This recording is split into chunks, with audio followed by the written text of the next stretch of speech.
sauc Armands Višņevskis. Esmu kādreiz spēlējis regbiju. Man bija 14 gadi, kā mums uz skolu atnāca jaunais treneris tolaik Uldis Balters. Prasīja puišiem, kas gribētu spēlēt tādu foršu spēli. Tad mums no klases aizgāja droši vien kādi 12 puikas, bet es paliku vienīgais pēc pirmā treniņa.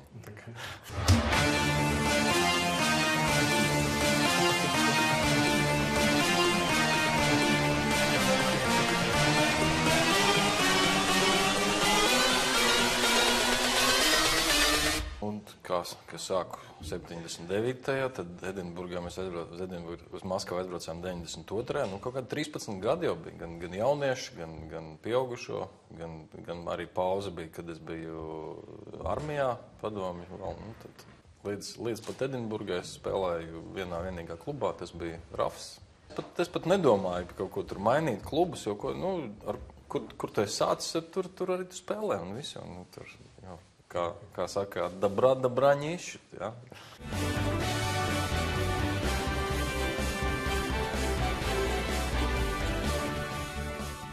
Edinburga tā vispār bija kaut kāda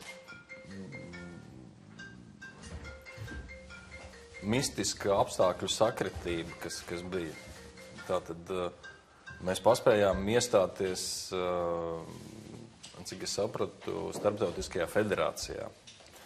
Ukraiņi nepaspēja. Līdz ar to mēs dabūjām Ukrainas treneri, kas mums vispār pastāstīja, kas tas tāds ir regbijs 7. Jo līdz tam mēs nebijām nekad spēlējuši to. Un, manuprāt, ja mums nebūtu šī Ukraiņu treneri Igora Bobkova, mēs nekur nebūtu tikuši. Jā. Jo tā bija tā mūsu galvenais trumpis, mūsu galvenā priekšrocība cīņā ar grandiem, ar Krieviju, ar Grūziju, kur vispār pat neiedomājam, ka mēs kādreiz varētu viņus vinnēt kaut kur. Un, protams, veiksme tajā galvenajā spēlē, kad jau spēles laiks bija beidzies un mēs Krievijai zaudējam ar 5 punktiem. Tur regbija Dievs stāvēja mums klāt pilnībā, jā, jo tur varēja būt visādi. Viena iespēja bija no kāda 1000, kad mēs vispār varam tur tikt. Bet mēs tikām, acīm redzot, tad mēs bijām pelnījuši to.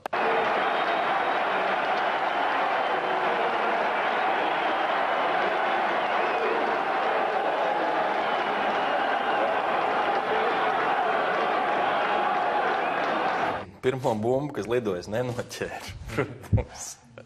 Var paskatīties ierakstā, jā. Bet pēc tam kaut kā nomierinājāmies un sapratām, ka viņi tādi paši cilvēki, kā mēs esam. Paskatoties jau sevišķi tagad to video, kas ir, jā, liekas, kā var tā spēlēt? Bet tajā brīdī mēs atdevām visu labāko, kas mums bija. Es domāju, ka mums pietrūka vienkārši starptautisko spēļu pieredzes, jā, jo mums bija turnīrs Maskavā, kur mēs vinnējām, un tad mums bija pāris draudzības spēles ar Ukrainas un Lietuvas izlasēm. Protams, tas ir daudz par maz, lai sagatavotos šādam turnīram.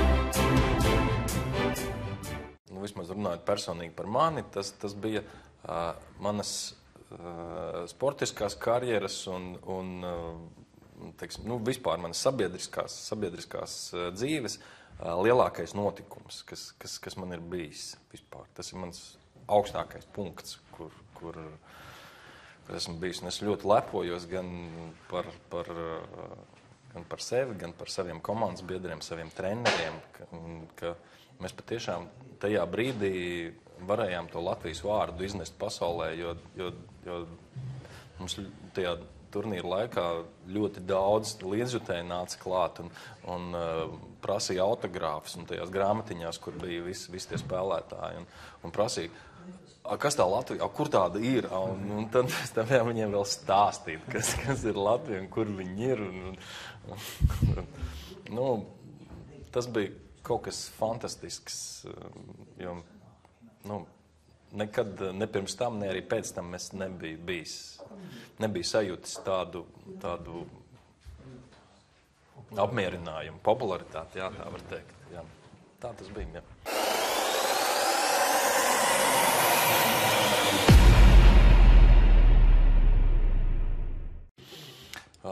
Nākamā bija Rumānija. Ar to jau mēs spēlējām kā līdzīgs ar līdzīgu. Bet, protams, pieredze mums neļauj viņiem. Pret Rumāniju mēs uztaisījām pirmo piezemējumu.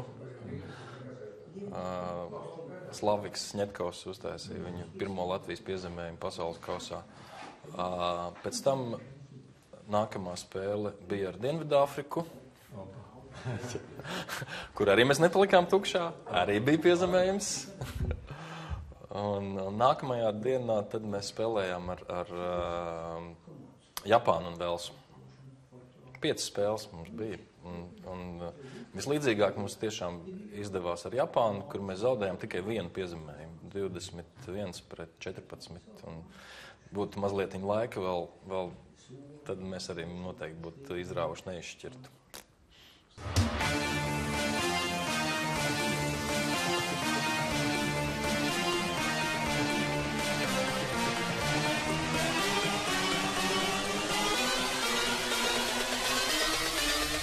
Mēs runājam par Edinburgu, pats par sevi jau neparasti bija tas, ka bija tik daudz, tik milzīgs stadions, kurā mēs nekad nebijām spēlējuši. Bija skatītāji, kur mēs arī skatītāji tūkstoši, kas un tādi, kas saprot to spēli un atbalsta tevi, tad, ja arī tev, ja kaut kas notiek, ne tikai tev, no satraukuma trīcošām rokām, tad ķer to bumbu, tev izkrīt, jā, un tad viss tas tad,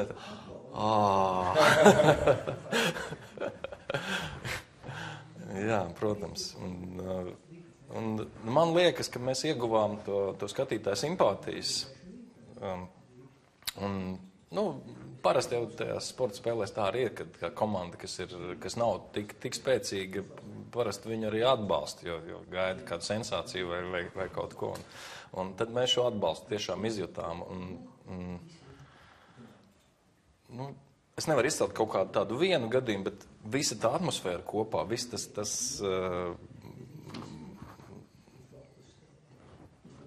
tas bija fantastiski.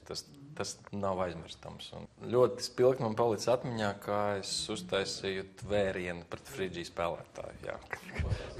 Viņi dzīvoja mūsu viesnīcā, bet viņi dzīvoja vienu stāvu zemāk.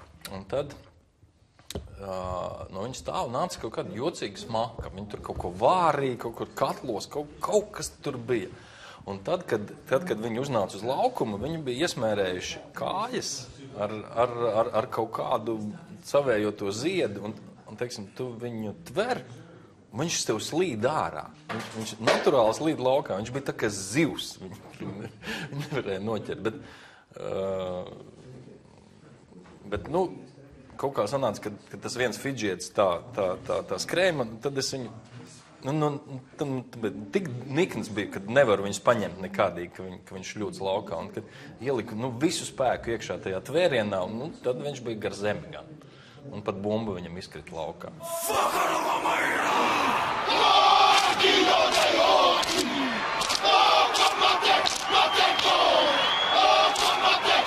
Pirmā pasaules kausa pirmā spēle, tad mēs sanācām kopā pirms spēles, abas divas komandas, un tā novēlējām viens otram veiksmi. Un sanācām kopā pēc spēles, arī sastājāmies aplītī, noskandējām Fidžiju, Latvijā.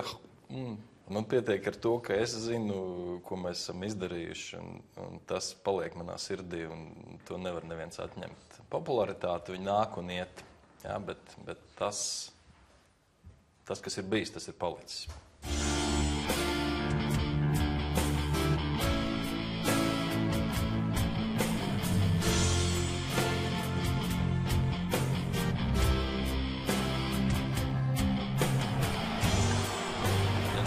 Blacks just waiting for the French to peel off the tracksuits, stand in front of them and receive the challenge of the haka.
challenge has been received by the French. Stand by, the Rugby World Cup final.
Der niederländischen Nationalmannschaft und den genießen wir jetzt in aller Ruhe.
All week about what this contest has meant to him over the course of an incredible career.